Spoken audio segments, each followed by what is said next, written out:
Giannis just had one of the greatest playoff runs of all time, and I'm still not over it. Yeah, I'm making another Giannis video as everyone was a month ago, but I just can't stop thinking of the run that he went on.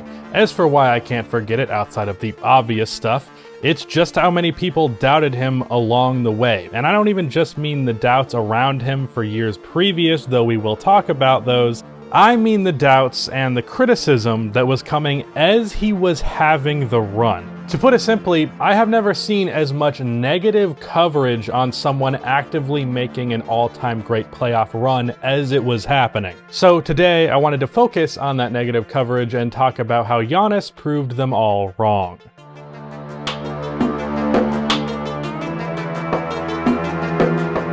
Before I continue on with this video, about half of the people that watch these videos are not subscribed, so if you fall into that 50%, then please subscribe. Also drop a like on this video, it only takes 1 second and makes a massive difference. I am trying to hit 200k on this channel by the end of the year. I am only 20k away, so your subscription would be much appreciated. The first and most notable criticism of Giannis ended up coming from Kendrick Perkins, where he said this. Batman of this team, and Giannis is the Robin. And look, it's okay to be the Robin. People think that's a bad thing. It's not. Okay, we all know that Giannis is a guy that could dominate the paint. He could get to the paint when he wants. But when it matters the most, we have seen time and time again that Giannis freezes up in the big moments. But when it matters the most, you could put the ball in Chris Middleton's hands and he delivers in great fashion.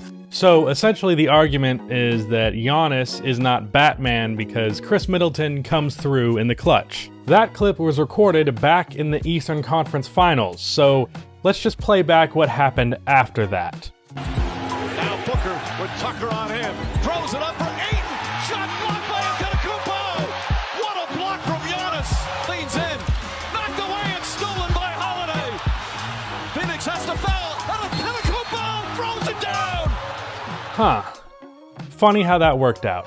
Now, I can't say I'm surprised by this take for two reasons. One, Kendrick Perkins is an idiot that is loud and wrong. And two, this take comes from something that I like to call final shot bias. This is something I actually plan on making a deep dive on, the whole idea of killer mentality and how it is used disingenuously as a way to knock down players who essentially can't reliably hit a tween-hezzy splash from 15 to 25 feet. The notion of clutchness being entirely based on the ability to hit a game-winning pull-up mid-range shot is substantially flawed. I don't want to go into it too much here because I'm planning on making an entire long deep dive about this, but who is Robin and who is Batman is not based on who hits the last shot. It is as simple as who is the best player, and the notion that Middleton is better than Giannis is laughable at best. If you want to argue that Middleton hits more clutch shots, I can't argue with that, but you also can't argue with 35-13, 5-2 on 66% true shooting while being the best defensive player in the series. And if we're talking specific moments, you cannot deny one of the two most iconic clutch plays in the history of the finals. Moving on. I wish I could just run and with 7 feet and run and just dunk. Like, that takes no skill at all. I gotta actually learn how to play basketball and how to have skill, you know? I'll take that any day. Now, just as a disclaimer for all the Harden fans out there who are going to get salty, because let's be real, that's what y'all are really good at, I'm fully aware that this clip is just retaliation to something that Giannis said about James Harden. And in a petty and childish rivalry, you're allowed to say things that don't make that much sense just for the sake of getting a good jab in. That said, this argument goes far beyond James Harden because this sentiment has existed before him.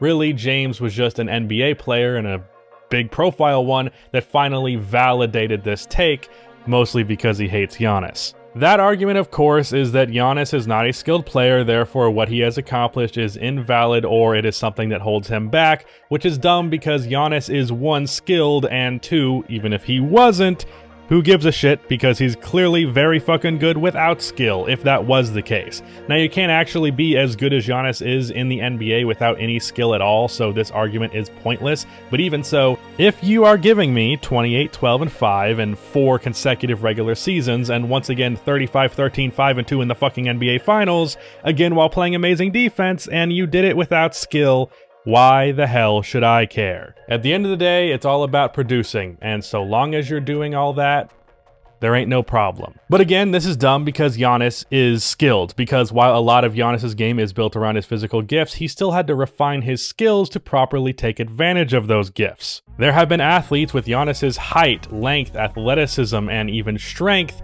and they were not Giannis. You don't become maybe the best defensive player in basketball just by being a great athlete who is tall. Sure, he has tools that he takes advantage of, but defense is about so much more. Positions, rotations, communication, and knowing how to contest without fouling. It's a lot more complicated than tall man can jump high and block shot. A lot of people have made the claim in the past that Giannis cannot win a championship because of his lack of skill as the number one option. And well, he won a championship as the number one option. Speaks for itself. Next up, we have this tweet from Richard Jefferson, who said that Giannis might be a Pippen. There, I said it, he needs his Jordan. Now, this take is not unlike what Kendrick Perkins said, however, it focuses more on the type of player that Giannis needs to be paired with, while RJ thinks that Giannis needs a Jordan and that Giannis simply is a Pippen number 2 guy.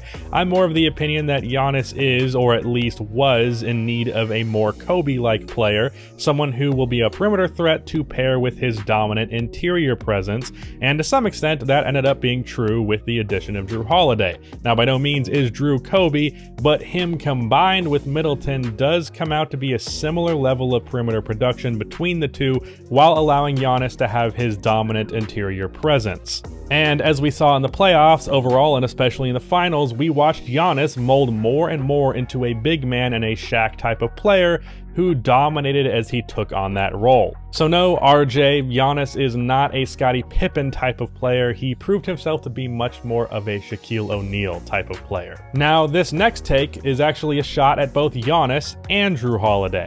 If Jrue Holiday is enough to keep Giannis long-term, he has no serious interest in winning a championship. Giannis, Holiday, and Middleton aren't a championship big three. I mean, do I even need to bother explaining this one? I will say, though, to some extent that this was a sentiment that I previously agreed with. Not that I agreed with something to this extreme, but I was hesitant with Giannis signing the big extension that he did after this trade. Not because the Bucks with Holiday couldn't win a championship, because I believed they could win a championship before this trade, and remember that the Holiday trade went down before the James Harden trade. To put it simply, I wasn't confident that this roster was good enough that you should commit to a long-term deal, because I just wanted Giannis to keep the pressure on the Bucks front office. Because while I thought the Bucks roster was good enough to win a championship, I wasn't so sure of that I would have bet on it in the way that Giannis did.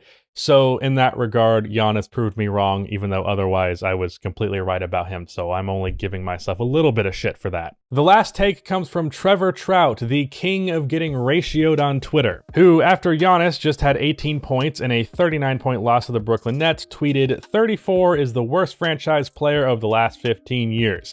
After that game, and of course after that tweet, 34 went on to average 34 and 13 for the rest of the series, and he obviously won the series, including a 40-13 performance in Game 7.